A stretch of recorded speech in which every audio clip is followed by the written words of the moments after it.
Organizations that feed the hungry and the homeless are always in need of sources of food. Now, a city council member believes that a law is needed to compel more restaurants to donate extra food before it goes to waste.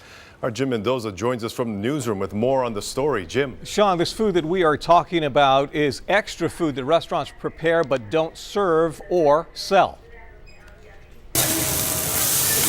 For several years, Tiki's Grill and Bar has donated its extra food to Aloha Harvest, a food rescue outfit that gets surplus food to the hungry through food pantries. You may have a large banquet and not everyone shows up for the banquet, so you have extra food. So that's the phenomenal part of it. Like Aloha Harvest, well, you just pick up the phone and they'll come pick it up. But City Council member Ann Kobayashi says Tiki's is one of the exceptions in Honolulu, not the norm. We found out that there are only about 40 restaurants that actually give their excess food every day to a group that can then make use of it.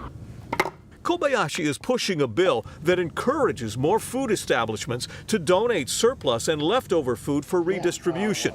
She thinks it would serve a dual purpose, feed the hungry and help people who are on the verge of becoming homeless. The homeless problem is a big problem, and if we could put a dent in it at the front end by helping people pay rent rather than buy food, I think that's a good thing. Absolutely. Tiki's Michael Miller believes more restaurants should be involved in donating excess food. He says it could be they just don't know how easy it is, but he doesn't think creating another law is the right recipe. If there was an incentive for restaurants and businesses to donate to the food bank or donate to Aloha Harvest, that would be a great way to approach it versus a legislative or a regulatory type of approach to it. The Hawaii food industry supports the bill's intent, but warns it would burden eateries if they'd also be asked to separate and store food that is served but left uneaten.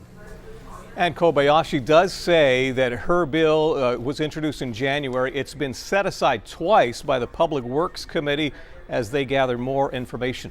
Jim Mendoza, Hawaii News Now.